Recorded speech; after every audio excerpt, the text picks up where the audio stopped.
안디옥입니다. 자, 그러면 안디옥에 대해서 좀 살펴보면요. 자, 이 안디옥이라고 하는 도시는 셀류커스 황제가 아버지 안티오쿠스를 기리며 주전 300년 전에 자기가 통치하던 영토 16곳에 도시를 세웠는데 그 가운데 하나라는 거죠. 그런데 이제 우리가 성경에는 이 안디옥이 두 군데 등장을 하는데 수리아 안디옥이 있습니다. 오늘 우리가 읽은 바로 13장 1절에 나오는 말씀인데요. 이제 주로 다룰 내용은 바로 이 수리아 안디옥에 관한 말씀입니다. 그래서 현재 튀르키예 동남쪽에 안타키아라고 하는 그 도시 이름으로 지금 그대로 존재하고 있습니다. 이 안디옥이 위에서 본 것처럼 이 셀류쿠스 황제에 의해서 처음 세워질 때는 이 시리아 지역의 수도였고요, 가장 큰 도시였습니다. 자, 그다음에 이제 두 번째로 볼 안디옥은 비시디아 안디옥이라고 해서 이제 사도 바울이 1차 전도 여행 때 이제 들리는 그런 도시인데요. 여기는 이제 튀르키예 중부의 얄비치라고 하는 도시가 있는데 그 주변에 지금 유적으로 흔적으로 그렇게 남겨져 있다고 합니다. 자, 그러면 이 안디옥의 그 의미는 뭐냐? 이 안티오코스라고 하는 바로 이 황제의 이름을 따가지고 쓴 건데 이제 의미는 두 가지 있다고 그래요. 안티라고 하는 말과 에코라는 말이 합성되어져서 저항, 맞서는 그런 뜻이고요. 또는 이제 이 안티오키아라고 하는 이 말 자체가 전차, 병거 이런 뜻인데 바로 이 강인함을 상징하는, 그래서 이제 학자들은 이게 안티오코스라고 하는 이 이름이 이제 이후에 그 황제 이름으로 그대로 사용되어지는데, 그래서 바로 이 전차, 병거를 뜻하는 이 강인함 그런 뜻이 아닐까 이렇게 보고 있습니다. 자, 그러면 이 안디옥이라고 하는 도시 배경을 조금 더 우리가 살펴보려고 하면요, 여러분 역사적으로 그 이스라엘을 중심으로 여러 강대국들이 등장하잖아요. 그래서 이제 우리가 성경에도 보면 제일 첫 번째 등장하는 강대국은 바로 이스라엘 땅을 중심으로, 가나안 땅을 중심으로 남쪽에 있는 이집트죠. 이집트야 역사적으로도 일반 역사 속에서도 이제 문명의 발상지이기도 하고 오랫동안 큰 힘을 가지고 있었던 제국으로 그렇게 등장을 하고 있잖아요. 그런데 이제 이 가나안 땅을 중심으로 북쪽에 이제 큰 강대국들이 흥망성쇠를 겪게 되어지는데, 바로 제일 먼저는 이 북이스라엘을 정복했던 아수르가 등장하죠. 그 다음에 이제 이 아수르를 무너뜨린 두 번째 강대국이 바벨론이 등장을 합니다. 그리고 이 바벨론을 또 무너뜨린 바사, 우리 성경에는 바사라고 나오는데 페르시아 제국이 등장하죠. 그리고 나서 어떻게 해요? 짧은 시간이지만 이 페르시아를 정복한 왕이 누구냐? 이제 우리가 많이 잘 알려져 있는 알렉산더입니다. 그리고 그 알렉산더가 페르시아를 정복하고 얼마 지나지 않아서 그가 죽게 되어져요. 그때가 바로 주전 323년, 이 알렉산더 대왕이 33살의 나이로 일찍 죽게 되어지는데, 갑자기 죽게 되어지면서 후계자가 없었어요. 그런데 바로 이 지금 우리가 보고 있는 디아도코이 혹은 디아도코키라고 발음을 하는데, 이 사람들이 이제 후계자라는 거, 후계자들, 계승자. 그런데 수많은 그 알렉산더 휘하에 수많은 장군들이 있었겠잖아요. 그 장군들이 이제 이합 집산하면서 서로 자기가 후계자요 계승자라고 이제 다툼과 싸움을 하게 되어지는데, 그게 잘 시간이 지나면서 정리된 게 이 세 왕입니다. 그래서 나라를 알렉산더 대왕이 정복했던 나라를 분할을 해가지고 크게 이제 이 세 왕들이 등장을 하게 된 거예요.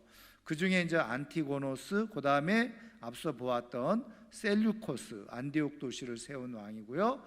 그 다음에 이제 프톨레마이오스 이렇게 나오는데, 그거를 저 지도로 보면 이렇게, 그래서 여기가 이제 이 가나안 땅이고 여기가 페르시아까지죠. 여기까지 다 정복을 했었어요. 그리고 시작은 당연히 여기 그리스에서부터 시작을 했죠. 자, 그리고 이집트까지 다 정복을 했었습니다. 그래서 말씀드린 것처럼 안티고노스라고 하는 장군이죠. 그 장군이 이쪽 지역, 이 본토 그리스를 중심으로 차지하게 되어지고, 그 다음에 이제 셀류커스가 여기 이제 그 바벨론과 그리고 페르시아 쪽으로, 그 다음에 이제 프톨레마이오스는 바로 이 이집트 쪽으로 이렇게. 그래서 이제 이 그 가나안 땅을 중심으로 이렇게 세 개의 그런 그 어떻게 보면 왕조가 세워졌던 것을 우리가 이제 보게 되어지죠. 자, 그래서 여기에 조금 더 지도를 보면요, 지금 여기에 제가 이렇게 표시를 해놨는데 여기가 바로 안디옥입니다. 안디옥. 그런데 말씀드린 것처럼 셀류커스 왕이 여기를 이제 통치하고, 그래서 이 세 왕이 결국은 이제 서로 정복 전쟁을 하게 되어지고, 결국은 이제 남게 되어지는 왕이 바로 이 이집트를 중심으로 해서 프톨레마이오스 왕조와, 그리고 이쪽 북쪽으로 페르시아 쪽으로 해서 셀류커스 왕조가 이제 지배를 하게 되어지죠. 이후에는 이제 우리가 알고 있는 것처럼 이 두 왕조가 이제 로마에 의해서 결국은 또 정복을 당해서 로마가 통치하게 되어지는데, 뭐 참고로 여기 밑에 보시면 이 이집트에 알렉산드리아라고 있죠. 그런데 이 알렉산드리아라고 하는 도시가 이 프톨레마이오스가 이름이 비슷하죠. 알렉산더를 기념해서 여기다가 알렉산드리아라고 하는 알렉산더 대왕을 기념해서 이렇게 왕의 이름을 따가지고 도시를 세우죠. 우리가 성경에도 보면 그런 도시들이 몇 군데 나오죠. 우리가 잘 아는 가이사랴 많이 들어보시죠. 나중에 한번 볼 기회가 있겠습니다만은, 가이사랴는 케사르라는 말입니다. 그냥 황제라는 뜻이죠. 그 도시 이름을 그렇게 지었어요. 그 다음에 이제 우리가 잘 아는 빌립보 가이사랴, 그 필립이라고 하는 로마 황제 이름을 따서 이제는 그 도시를 세운 거죠. 그 다음에 이제 여러분 우리가 잘 아는 이 갈릴리 바다 주변에 도시가 하나 세워지죠. 그래서 이 갈릴리의 다른 말이 뭐죠? 뭐 게네사렛도 있고요. 그 다음에 또 하나가 뭐예요? 디베랴가 바로 황제 이름이죠. 디벨리우스라고 하는 황제 이름을 따서 도시를 세우는. 그래서 이제 위대한 황제의 이름을 따서 혹은 부친 아버지의 업적을 기리면서 그렇게 이제 도시들을 세웠는데, 이제 이 프톨레마이오스는 바로 이 알렉산더 황제의 이름을 따서 알렉산드리아라고 이렇게 도시를 세웠는데, 이 알렉산드리아가 굉장히 중요한 도시죠. 이제 왜냐하면 여기서 어떤 일이 일어나게 되어지느냐, 우리가 너무나도 잘 알고 있는 그 히브리어로 된 구약 성경을요, 여기에서 그렇게 이제 신약 그 헬라어로 번역하는 작업을 하죠. 그래서 이 알렉산드리아에서 이제 만들어진 게 우리가 많이 듣고 알려지고 있는 70인역 성경이라는, 그러니까 구약 성경의 히브리어로 된 성경을 이제 그 헬라어 언어로 번역해 놓은 것, 70명의 랍비가 참여를 해서 그것을 번역해 놓은 게 바로 70인역 성경인데, 그게 이제 이 프톨레마이오스 왕조에서 바로 이 알렉산드리아에서 그 작업을 했고요. 이제 이 알렉산드리아의 이 프톨레마이오스 황제가 굉장히 많은 관심을 기울였던 게 뭐냐, 바로 책이었어요. 책. 그래서 이제 고고학적 발굴이나 역사적 기록에 보면 이 알렉산드리아의 그 당시에 세계 최대의 도서관이 이제 존재하고 있었고, 그리고 많은 여기에 흩어져 있고 정복하면서 얻었던 많은 책들을 수집하는 도서관이 있었다는 거예요. 그래서 이제 그 연구하는 고고학자들은 이제 그 유대인들이 가지고 있었던 이 성경에 관한 많은 책들도 그 도서관에 많이 보관되어져 있었을 것이다. 왜냐? 마찬가지로 말씀드린 것처럼 그 시브리어 구약 성경을 70명의 랍비들을 불러다가 헬라어로 번역하는 작업을 할 정도로 책에 관심이 많이 있었다고 한다면 그런 많은 자료들이 이 도서관에 있지 않았겠는가. 근데 중요한 건 지금 이 기록에는 있는데 이 도서관이 어디 있는지 아직은 발굴이 되지 않았다는 거예요. 어쨌든 그런 알렉산드리아라고 하는 도시에 대한 그런 이야기 참고를 하시면 좋겠고요. 자, 그러면 전 말씀드린 것처럼 이 안디옥의 위치는 어디냐? 지금 여기가 이제 예루살렘이고요. 그 다음에 여기 안디옥이 있고 여기 안디옥이 있는데 여기가 이제 수리아 지역. 그래서 수리아의 수도로 안디옥이 있는 거죠. 우리가 집중적으로 볼 곳은 여기고요. 여기는 이제 비시디아 지역의 안디옥이다. 이거 조금 보면 요거는 이제 1차 선교 여행을 바울의 선교 여행을 한 건데 여기 이제 수리아 지역의 안디옥. 그래서 여기 보면은 전 비시디아 지역의 안디옥 수도죠. 갈라디아 지역 이렇게 여기는 구브로 섬이고요. 이렇게 여기 안디옥이 여기 있는데 오늘 두 곳을 우리 한번 살펴보겠다는 얘기고요. 요거는 위성 지도를 통해서 오늘날 그대로 제가 이렇게 여기가 바로 안디옥이죠. 여기가 비시디아 안디옥입니다. 그리고 이제 여기 이쪽에 비시디아 안디옥 쪽에는 여기는 저 도시가 그대로 형성되어 있는데 유적 발굴에 보면 이쪽으로 이제 그 유적의 흔적이 비시디아 안디옥의 흔적이 여기 있고요. 그 다음에 여기는 전 말씀드린 것처럼 여기 수리아 안디옥인데 안타키아라고 하는 도시로 이렇게 되어져 있는데 옛날에는 당연히 전 그 시리아 땅이었는데 지금은 튀르키예 완전히 시리아하고 국경선에 있는 곳에 지금 이 안타키아 안디옥이 큰 도시로 그대로 존재하고 있다는 겁니다. 자, 그래서 오늘 말씀을 통해서 우리가 한번 같이 살펴보려고 하는데요. 자, 먼저 사도행전 6장 3절부터 6절 같이 읽습니다. 형제들아 너희 가운데서 성령과 지혜가 충만하여 칭찬받는 사람 7을 택하라. 우리가 이 일을 그들에게 맡기고 우리는 오로지 기도하는 일과 말씀 사역에 힘쓰리라 하니 온 무리가 이 말을 기뻐하여 믿음과 성령이 충만한 사람 스데반과 또 빌립과 브로고로와 니가노르와 디몬과 바메나와 유대교에 입교했던 안디옥 사람 니골라를 택하여 사도들 앞에 세우니 사도들이 기도하고 그들에게 안수하니라. 아멘. 자, 그래서 예루살렘 교회가 그렇게 이제 그 구제하는 일 때문에 자꾸 분쟁이 생겼잖아요. 그래서 자꾸 사도들이 말씀과 기도하는 일에 전념해야 되는데 자꾸 이 구제하는 일에 분쟁하는 일에 자꾸 나서다 보니까 이제는 말씀과 기도하는 일이 자꾸 어려워지는 일이 되어지니까 결국은 이제 7명의 그 일을 감당하는 구제를 감당할 수 있는 사람을 세우죠. 그래서 흔히 말하는 초대교회 7 집사를 세우게 되어지는데 그때 바로 한 사람이 누구라는 거예요? 안디옥 사람 니골라였다는 거예요. 그러니까 니골라라고 하는 집사가 바로 이 안디옥 출신의 사람이었다는 거죠.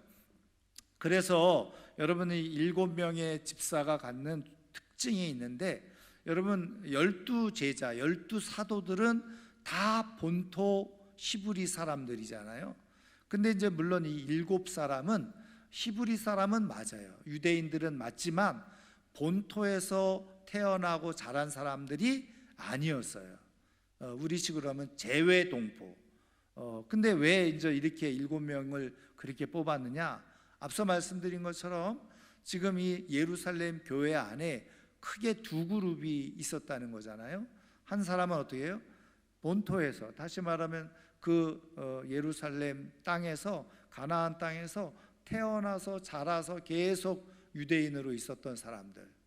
그런데 예수님께서 부활하시고 승천하시고 오순절 성령의 역사가 일어나면서 이제 오순절에 왔던 많은 유대인들 중에 은혜를 받고 하루에 막 전도해가지고 베드로가 설교했더니 어떻게 해요? 3,000명씩 막 회개하고 돌아오는 그저 그런 역사 속에서 어떻게 해요? 많은 그 예루살렘을 방문했던 재외 동포 유대인들, 그런 사람들이 예루살렘 교회를 형성하고 있었는데 이 두 그룹 사이에 갈등이 일어난 거예요. 그래서 자꾸 이 재외 동포 사람들의 그 과부들이 구제에서 자꾸 빠지고 누락되어지는 일이 있어서 갈등이 일어났잖아요. 자, 그래서 지금 이 7명의 집사님들은 다 어떤 사람들이냐? 재외 동포 사람들인 거예요.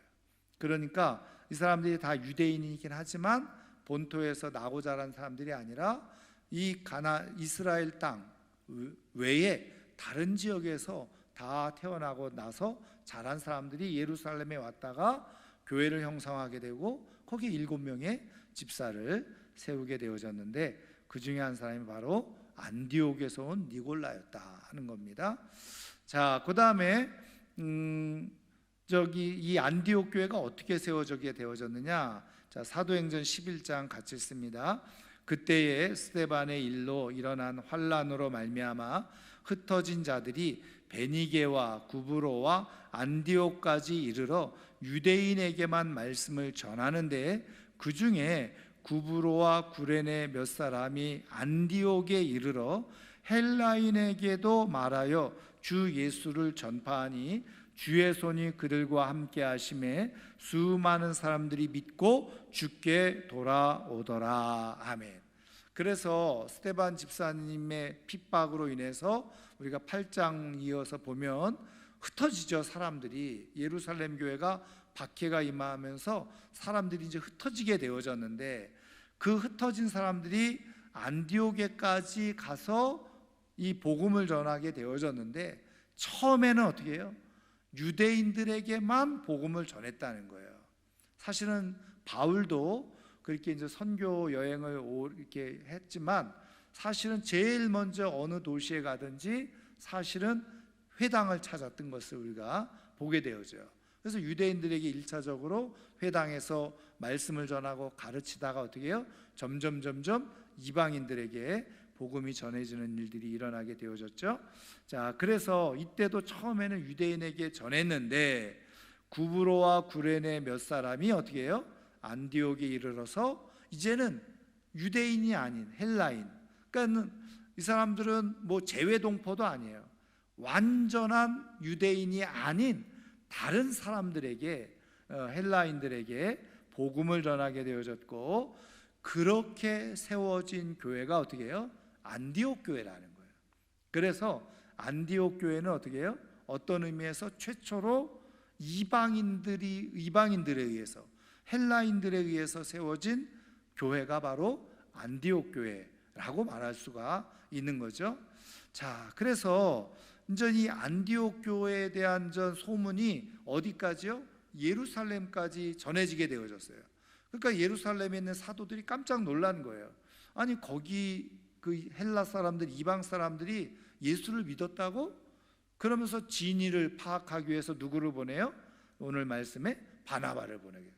자, 오늘 말씀을 다시 한번 더 읽겠습니다. 자, 예루살렘 교회가 이 사람들의 소문을 듣고 바나바를 안디옥까지 보내니 이에 큰 무리가 주께 더하여 지더라. 바나바가 사울을 찾으러 다소에 가서 만남에 안디옥에 데리고 와서 둘이 교회에 1년간 모여 있어 큰 무리를 가르쳤고 제자들이 안디옥에서 비로소 그리스도인이라 일컬음을 받게 되었더라. 아멘. 여기 굉장히 중요한 내용들이 여기에 다 담겨져 있는데요. 말씀드린 것처럼 바나바가 이제 사도들이 파송을 해가지고 그 안디옥 교회가 제대로 된 복음을 듣고 믿음 생활하고 있는지 그걸 확인해 보라고 바나바를 보낸 거예요. 근데 이제 바나바가 이 말씀에는 생략되어져 있는데 그 사람들이 쭉 믿는 내용을 다 들어보니까 어떻게 해요? 정확한 복음을 가지고 이해하고 믿게 되어졌어요. 그래서 그들을 막 믿음을 격려했어요. 그랬더니 어떻게 해요? 큰 무리가 주께 더하여지더라. 그러니까 무리가 점점 많아지고 이들에게 가르칠 사람이 필요했는데 누가 좋을까 바나바가 생각을 하다가 뭐 기도도 했겠죠. 거기서 조금 가까운 이 다소에서 있는 바울을 데리고 와야 되겠다. 그래서 이 바울이죠, 다소에서 데리고 와서 이 안디옥에서 1년 동안 가르쳤고, 오늘 말씀에도 나와 있듯이 거기서 비로소 어떻게 해요? 그리스도인이라. 그럼 그전에는 어떻게 불려졌을까요? 여러분, 그전에는 유대교의 한 분파 정도로 여겼었어요. 여러분, 유대교에 우리가 아는 것처럼 바리새파가 있었고 사두개파가 있었던 것처럼 그 아류 정도로 예수파 정도 됐겠나요? 물론 그것이 사실은 정통 바리새파나 사두개파 정도로는 여겨지지 않았지만 약간 이단 취급을 받았지만 어쨌든 사실은 또 다른 아류 정도로 그렇게 생각했었는데, 안디옥이라고 하는 곳에서 비로소 완전히 공식적으로 다른 이름을 갖게 되었어요. 여기 이제 그리스도인이라 이렇게 좋게 표현되어졌지만 사실은 우리식으로 표현하면 예수쟁이 이렇게 표현된 거예요. 여러분, 예전에는 이 쟁이라고 하는 말을 붙일 때는 어떻게 해요? 굉장히 하대하고 허드렛 일을 하는, 그러니까는 낮은 신분의 사람들한테 쟁이라는 말을 붙였는데, 요즘은 그 쟁이라는 말이 굉장히 큰 뛰어난 기술을 가지고 있는 사람을 이렇게 쟁이라고 이제 부르지만, 그러니까 한마디로 말하면 이게요, 사실은 그 당시에는 좋은 의미로 사용된 말이 아니었어요. 이 그리스도인이네, 한마디로 말하면 저 사람들은 그리스도에게 속한 사람들이다 이런 뜻인데, 그리스도에게 미친 사람이다, 그렇게 낮추어서 조롱하면서 비하하는 말이 바로 그리스도인이었어요. 그런데 어쨌든 안디옥에서 사람들이 그리스도에게 미친 사람들, 그리스도를 쫓는 사람들 이렇게 불려지는 일이 일어나게 되어졌고, 이게 고스란히 지금도 어떻게 해요? 우리가 그리스도인, 기독교인 이렇게 불려지게 되어지는 시작이 되어졌던 거죠. 자, 그러면 저 말씀드린 것처럼 요거를 위치를 좀 보면요, 예루살렘에서 요 안디옥까지는요 한 480km에서 500km, 서울과 부산 정도 거리 되겠죠. 그리고 이제 다소하고 요 안디옥 거리는 약 200km에서 220km 정도, 이 정도 되는 거리고, 말씀드린 것처럼 비시디아 안디옥은 여기서 한참 떨어져 있는 것을 보게 되어지죠. 그래서 바나바가 이 예루살렘에서 이 안디옥까지 오게 되어졌고, 그리고 다소에 있는 바울을 불러다가 안디옥에서 그렇게 말씀을 양육하는 일을 함께 하게 되어졌다는 겁니다. 자, 그리고 또 이 안디옥 교회가 가지고 있었던 또 하나의 모습이 있는데, 사도행전 11장 27절부터 30절 같이 읽습니다. 그때에 선지자들이 예루살렘에서 안디옥에 이르니 그 중에 아가보라 하는 한 사람이 일어나 성령으로 말하되 천하의 큰 흉년이 들리라 하더니 글라우디오 때에 그렇게 되니라. 제자들이 각각 그 힘대로 유대에 사는 형제들에게 부조를 보내기로 작정하고 이를 실행하여 바나바와 사울의 손으로 장로들에게 보내니라. 아멘. 자, 그러니까 이 안디옥 교회가 어떻게 보면 예루살렘 교회보다도 늦게 세워진 이방인들 교회였지만, 그 예루살렘 교회가 큰 흉년으로 인해서 어떻게 해요? 어려움에 처해 있다는 소식을 듣고는 한마디로 말하면 우리식으로만 뭐예요? 구원금을 걷어가지고 바나바와 사울의 손에 붙여서 예루살렘 교회에 도와주는 그 일을 했다는 거예요. 사실은 이 일이 여러분 어떤 의미에서 이제 바울이 성경에도 기록해주고 있지만, 영적으로 예루살렘 교회를 통해서 복음의 은혜를 받았기 때문에 이렇게 물질적으로 헌신하고 봉사하는 것은 지극히 당연하다, 이런 기록을 우리가 성경을 통해서 남겨두고 있는 것을 우리가 보게 되어지죠. 복음, 생명의 복음을 들었는데 그 생명의 복음에 대해서 우리가 물질적으로 보상한다는 의미보다 같이 한 가족으로서 협력하고 협조하는 것은 지극히 당연하고 정상적인 그런 생각과 마음을 가지고 있었다는 겁니다. 여러분, 그런 의미에서 이 안디옥 교회가 말씀드린 것처럼 말씀으로 잘 양육도 받았고 은혜를 아는 교회였죠. 그렇죠? 은혜를 아는 교회. 여러분 사실은 그 안디옥 교회가요, 이방인 교회로서 대표적인 교회로서 자리매김을 하게 되어지는 일이 그 이후에 일어나게 되어지는데, 자, 어떤 일이 일어나느냐? 그 말씀을 일단은 이 말씀을 먼저 보도록 하겠습니다. 자, 사도행전 13장 1절, 오늘 우리가 읽은 말씀인데요, 같이 한번 읽겠습니다. 안디옥 교회에 선지자들과 교사들이 있으니 곧 바나바와 니게르라 하는 시므온과 구레네 사람 루기오와 분봉왕 헤롯의 젖동생 마나엔과 및 사울이라. 주를 섬겨 금식할 때에 성령이 이르시되 내가 불러 시키는 일을 위하여 바나바와 사울을 따로 세우라 하시니, 이에 금식하며 기도하고 두 사람에게 안수하여 보내니라. 그래서 최초로 어떻게 보면은 선교사를 파송한 교회가 바로 안디옥 교회죠. 근데 여러분 여기서 중요한 게 뭐예요? 주를 섬겨 금식할 때, 그렇죠? 주를 섬겨 금식할 때. 사실은 이게 주를 섬겨서 금식하는, 그래서 그냥 금식하는 게 중심인 것처럼 보이지만, 사실은 여기 주를 섬긴다 하는 말은 주님을 예배했다는 거예요. 그래서 주님을 예배하면서 또 금식도 했다는 거죠. 그때 어떻게 해요? 금식하며 기도하고 두 사람에게 안수하여 보냈다.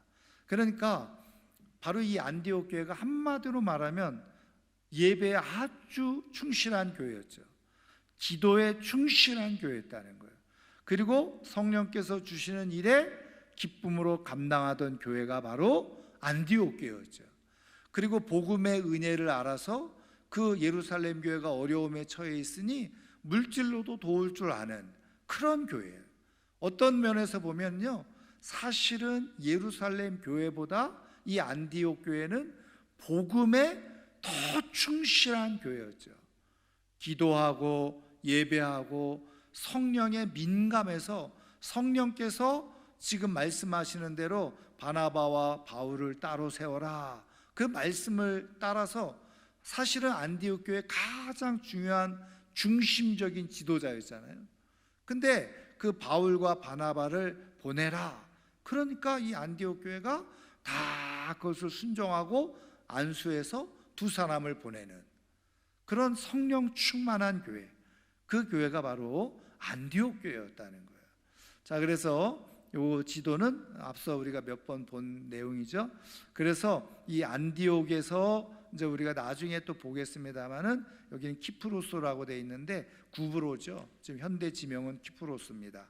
해서 이 버가 이쪽으로 해서 다시 아시아 지역으로 와서 우리가 이제 나중에 한번 보겠습니다만은 비시디아 안디옥으로 해서 이렇게 복음을 전하는, 그래서 더베, 루스드라, 더베까지 해서 다시 이제 돌아오죠. 그래서 여기서 배를 타고 이제 안디옥으로 돌아오는, 이게 이제 1차 전도 여행 코스인 겁니다. 자, 그리고 났는데 어떤 또 논쟁이 일어나게 되어졌느냐? 이렇게 열심히 복음을 전하고 선교를 하고 있는 차에 예루살렘 교회에서 논쟁이 있었어요. 어떤 논쟁이 있었느냐?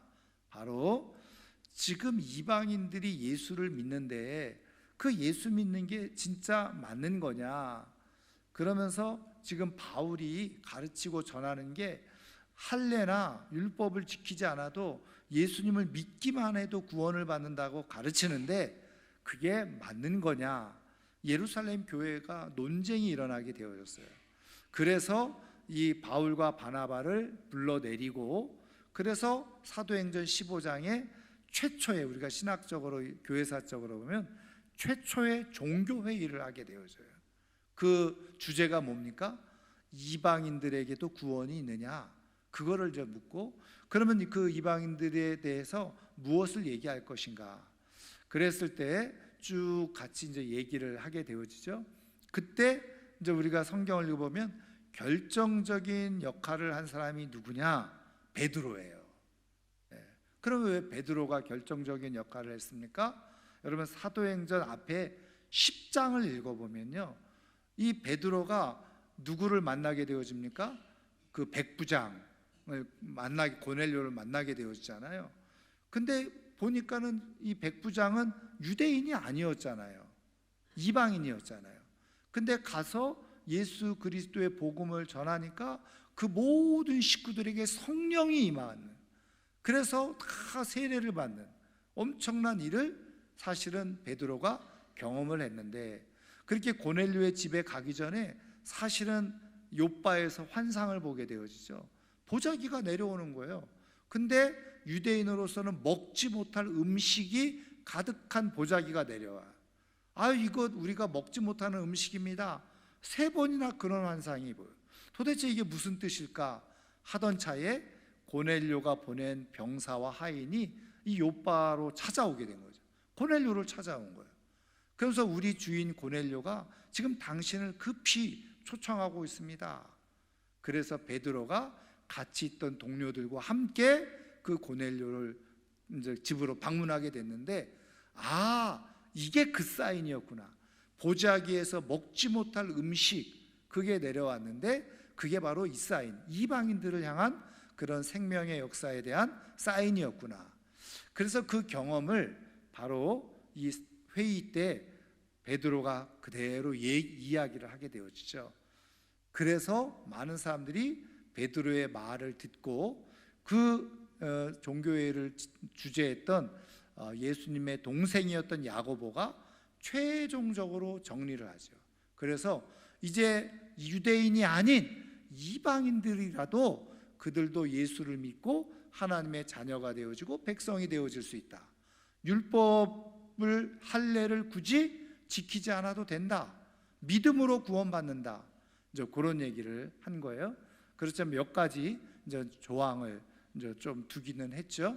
자, 그래서 지금 이 안디옥 교회가 굉장히 중요한 위치와 역할을 하게 되어졌던 것을 보게 되어지는데, 지금 그 내용입니다. 한 번 더 같이 읽겠습니다. 이에 사도와 장로와 온 교회가 그 중에서 사람들을 택하여 바울과 바나바와 함께 안디옥으로 보내기를 결정하니, 곧 형제 중에 인도자인 바사바라 하는 유다와 실라더라. 그들이 작별하고 안디옥에 내려가 무리를 모은 후에 편지를 전하니 읽고 그 위로한 말을 기뻐하더라. 바울과 바나바는 안디옥에서 유하며 수다한 다른 사람들과 함께 주의 말씀을 가르치며 전파하니라. 이게 이제 다 결정을 하고 바울과 바나바를 안디옥 교회로 보내서 지금 너희들이 이렇게 믿고 있는 복음 안에서 믿고 있는 것이 합당한 것이다, 이렇게 이제 확증을 해주는 그런 내용을 보내게 된 거죠.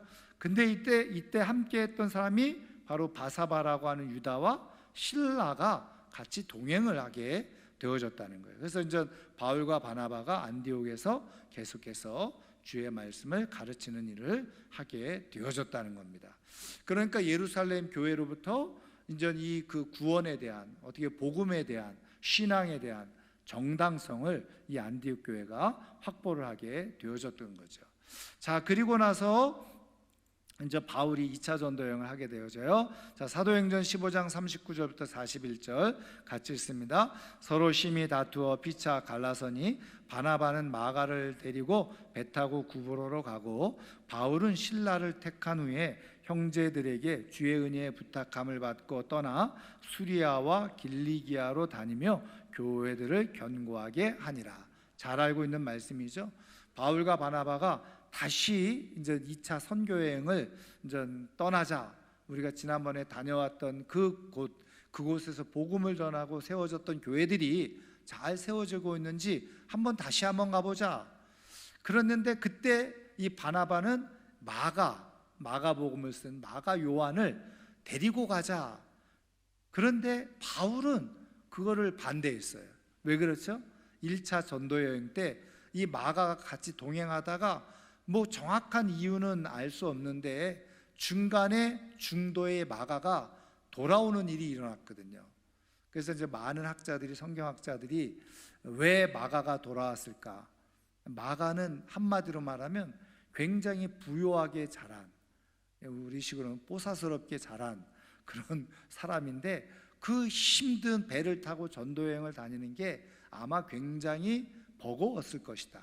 그러니까 이제 견디다 못해 힘드니까 중도에 포기하고 돌아왔다는 거죠. 그것에 대해서 바나바는 바울은 굉장히 심기가 안 좋았던 거예요. 저런 사람, 저렇게 연약한 사람 또 어떻게 데리고 갔습니다. 그러나 저 바나바는 조금 어떻게 해요? 우리가 성경에서 나와 있는 것처럼 좋은 마음을 가지고 있는 사람, 다시 한번 기회를 주자. 그런데 그게 결국은 큰 갈등이 되어지죠. 그래서 결국은 바나바는 마가를 데리고 구브로로 갔고, 그리고 바울은 함께 예루살렘에서 올라왔던 제자 중에 하나였던 실라를 데리고 이제 다른 곳으로 육로로 가게 되어졌다는 겁니다. 자, 그래서 여기 애들 그 지도인데 제가 막 지도를 찾아봐도 없더라고요. 그래서 여기 이제 바나바는 마가를 데리고 구브로로 가고, 바울과 실라는 이제 이쪽으로 길리기아 육로로 이제 돌아가게 되어지는 일이 일어나게 되어졌는데, 여기 이제 2차, 그래서 이거 바울의 2차 선교 여행이죠. 그래서 안디옥으로 출발해서 더베로 가서, 그래서 원래는요 이 안디옥으로 해서 밤빌리아로 해서 이 비두니아 본도 쪽으로 이렇게 돌아오려고 그랬어요. 근데 성령께서 어떻게 해요? 여기로 가지 못하게 하고 자꾸 이쪽으로 안내해서 여기서 어떻게 해요? 건너와서 우리를 도우라 환상을 보고, 여기서 이제 이 마게도냐, 우리식으로 말하면 유럽 쪽으로 발걸음을 옮기게 되어지고 2차 선교 여행을 하게 되어진 거죠. 그래서 에베소를 거쳐 배 타고 예루살렘에 왔다가 다시 안디옥으로 돌아오는 이런 2차 선교 여행을 바울이 하게 되어졌습니다. 근데 이것만 한 게 아니에요. 우리 성경에 다시 보면, 자, 사도행전 18장 22절 23절 같이 읽겠습니다. 가이사랴에 상륙하여 올라가 교회 안부를 물은 후에 안디옥으로 내려가서 얼마 있다가 떠나 갈라디아와 부르기아 땅을 차례로 다니며 모든 제자를 굳건하게 하니라. 이게 1차 여행, 2차 여행 이렇게 딱 나눠졌으면 좋았는데, 사실은 요 18장 22절 23절이 바로 가이사랴로 상륙해서 올라와서 교회 안부를 묻고 안디옥으로 내려가서, 왜 내려갔다는 표현을 썼어요? 예루살렘이 중심이니까 예루살렘에서 안디옥으로 내려. 이게 2차 여행의 끝이에요. 자, 그런데 얼마 있다가 또 떠난 거죠. 3차 선교 여행을 하게 되어졌다는 겁니다. 자, 그래서 이게 3차 전도 여행이죠. 그래서 여행지는 똑같은 경로를 그대로 따라오게 돼요. 그런데 전에는 어떻게 해요?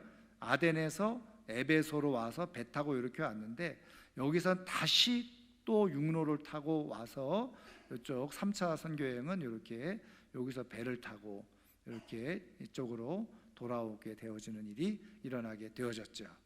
자, 그래서 어쨌든 이 안디옥에서 1차, 2차, 3차 파송을 하는 그런 일을 하게 되어졌다는 겁니다. 그러니까 사실은 역사 속에서 이 안디옥 교회는 굉장히 중요한 역할을 감당했던 교회죠. 자, 그 다음에 이제 여기 갈라디아서 2장 11절 같이 읽습니다. 게바가 안디옥에 이르렀을 때에 책망받을 일이 있기로 내가 그를 대면하여 책망하였노라. 갈라디아서는 바울이 갈라디아 교회에 편지를 쓴 거잖아요. 그런데 여기 게바는 누구예요? 제가 말씀드렸죠. 베드로잖아요. 베드로가 안디옥에 온 때가 있었다는 거예요. 자, 그랬을 때 이제 그 이방인들하고 같이 이제 지내면서 있는 거를 이제 그 게바가 조금 사람들이 이제 그렇게 안 좋게 보는 거를 두려워해서 피했거든요. 이제 그런 거를 지금 바울이 책망을 하는 거예요. 그 내용이 기록되어져 있는데, 지금 그래서 여기 이제 가면 안타키아로 가면 이런 동굴들이 있다는 겁니다. 근데 이게 이제 바로 여기는 이런 동굴의 하나인데, 이게 베드로가 이제 있었던 안디옥 교회였을 것이다, 이렇게 이제 보는 거죠. 그래서 우리 또 제가 예전에 같이 그 선교지 가서 여기 들어갔다가 이제 동굴 이렇게, 그래서 요거는 전 들어가면 요게 강대상이고 뒤에 이제 이 의자, 돌로 된 의자가 이렇게 있습니다. 지금 이게 바로 그러니까는 전 사람들이 그렇게 로마의 박해나 이런 걸 피해서 이렇게 동굴에 들어가서, 그래서 여기 동굴, 이제 제가 기록을 보니까 동굴 그 길만 그 안으로 구불구불해서 서로 막 통하고, 그러니까 여기로 이제 로마군이 그냥 잡으러 오면 동굴 안으로 들어가서 동굴 안에 여러 이제 길이 있어가지고 피신하는데 그 동굴 길만 4km가 넘었다는 거예요. 그렇게 동굴을 파놓고 거기서 신앙생활을 했었다는 거죠. 그래서 이제 바로 이제 여기에서 뭐 바울과 바나바를 그렇게 파송하지 않았을까, 이제 이렇게 보고 있는 겁니다. 자, 그리고 이제 마지막으로 말씀드린 대로 비시디아 안디옥이에요. 자, 비시디아 안디옥 같이 사도행전 13장 13절부터 16절 같이 읽습니다. 바울과 및 동행하는 사람들이 바보에서 배 타고 밤빌리아에 있는 버가에 이르니 요한은 그들에게서 떠나 예루살렘으로 돌아가고, 그들은 버가에서 더 나아가 비시디아 안디옥에 이르러 안식일의 회당에 들어가 앉으니라. 바울이 일어나 손짓하며 말하되 이스라엘 사람들과 및 하나님을 경외하는 사람들아 들으라 그랬어요. 자, 그래서 여기 비시디아 안디옥, 여기 이 안디옥에서 선교지를 보시면, 이 지도 다시 보시면 안디옥에서 구브로를 통해서 아탈리아로 버가로 해서 안디옥에 이르렀는데, 여기 회당에 가서 말씀드린 것처럼 설교를 했다는 거예요. 그래서 이 비시디아 안디옥이 중요한 건 뭐냐면 바로 바울이 1차 선교 여행을 하면서 기록상으로, 이제 성경 기록상으로 최초로 설교한 곳이라는 거예요. 그래서 설교의 내용이 바로 이 사도행전 13장에 기록되어져 있는 것을 보게 되어집니다. 그래서 이 비시디아 안디옥이 그런 곳이었고요. 그 다음에 이제 여기 보시면 이 이고니온으로, 그다음에 루스드라로, 더베로. 근데 이곳에서 이제 이렇게 설교를 듣고 있으면 괜찮은데 유대인들이 쫓아와 가지고 막 박해를 하죠. 그래서 할 수 없이 이고니온, 루스드라 피신해 가면서 이렇게 옮겨가게 되어지는 일이 이제 있었던 것을 보게 되어집니다. 그 다음에 이제 마지막으로 요거는 그 비시디아 안디옥에 있는 바울이 회당에서 설교했던 곳이라 이렇게 보여지는 현장이 있습니다. 자, 이제 정리를 하면요.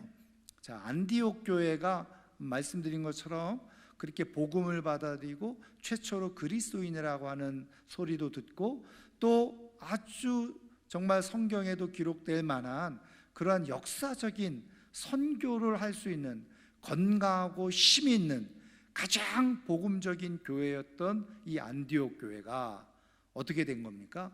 지금은 역사 속에서 사실은 흔적이 없어져 버렸잖아요. 그 이유가 뭘까?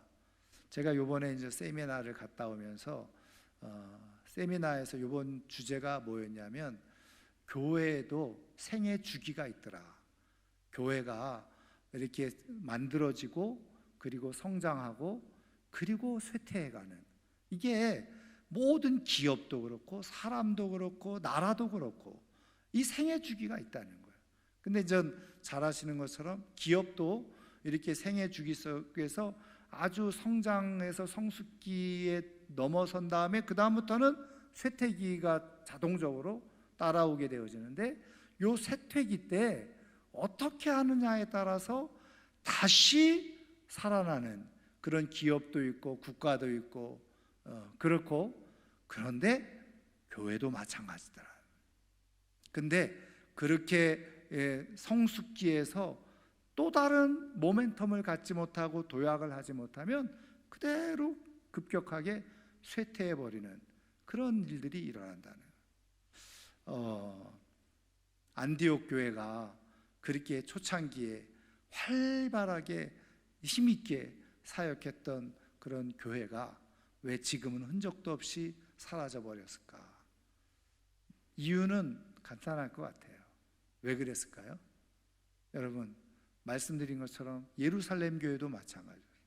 안디옥 교회도 함께 교회로서 제가 말씀드린 것처럼 하나님께서 교회에 주신 사명을 잘 감당할 때 함께 모여서 금식하며 예배하며 기도하고 주어진 사명을 위해서 선교사를 파송하고 이렇게 힘있게 모여서 예배하고 기도하고 전도하고 선교하면 살아있는 교회가 되어져요.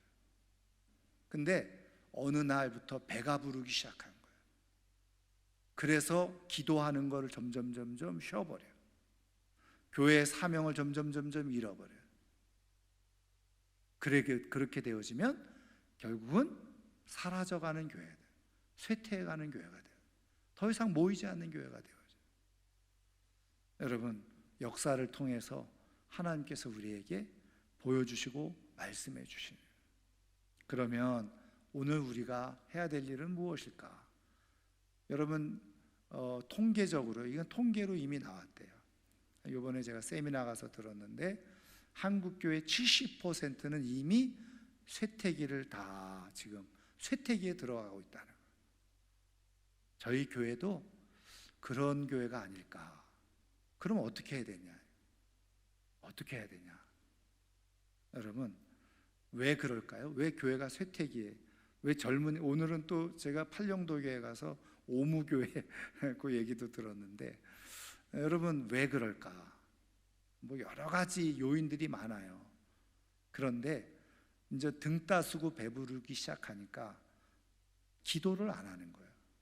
어디 놀러 가는 거는 돈이 많아지니까 놀러 다녀요. 그러다 보니까 예배가 소홀해져요. 그러니까 영적으로 다 떨어지면 고스란히 그게 영향으로 나타나요. 여러분, 희한하고 놀라운 것은 못 살고 가난한 지역에서는 교회가 부흥해. 이 아이러니죠. 근데 등 따스고 배부른 곳에서는 교회가 성장하지 않아요. 다 쇠퇴해가는 거예요. 왜 그럴까요? 왜? 등 따스고 배부르고 편안하고 안락하니까 굳이 막 힘들여서 뭐 예배드리고 기도하고 뭐 금식하고 할 필요가 없어지는 거예요. 그러니까 결국은 영성이 떨어지는 교회는 쇠퇴하게 돼요. 한국 교회가 다 쇠퇴해지는. 여러분, 지금은 어떻게 해요? 이제 오후 예배 안 드리는 교회들, 새벽 예배 안 드리는 교회들, 그리고 뭐 수요 예배는 더더욱 그렇고요. 금요 기도회도 안 드리고 어떤 때는 한 달에 한 번 드리고, 기도 소리가 사라져 있는 교회. 하나님은 교회에다가 천국 열쇠를 줬어요. 교회에서 기도하는 소리를 통해서 하늘 문이 열리고 닫히는데, 기도에서 교회 안에 기도 소리가 작아지니 천국 문이 닫히는 거예요. 그러니까 교회는 더 이상 쉼이 없이 무너져가는 거죠. 저는 이 안디옥 교회의 역사를 다시 한번 잘 깨닫고, 우리가 정말 마지막 주자로서의 교회, 한국 교회의 마지막 주자라는 심정을 갖고 다시 기도의 자리에서 기도하고 예배하고 또 주신 사명을 따라서 정말 힘을 닿는 대로 전도하고 선교 포기하지 않고 감당하는 가운데 끝까지, 제가 늘 기도하는 것처럼 여러분들이 저를 위해서, 교회를 위해서 기도하듯이 끝까지 주님이 부르시는 그날까지 존귀하고 아름답게 사명을 감당하는 우리 교회, 우리 성도님들이 다 될 수 있기를 주님의 이름으로 축원합니다. 축원합니다. 오늘 말씀을 생각하면서 우리 한번 같이 기도하기를 원하는데요.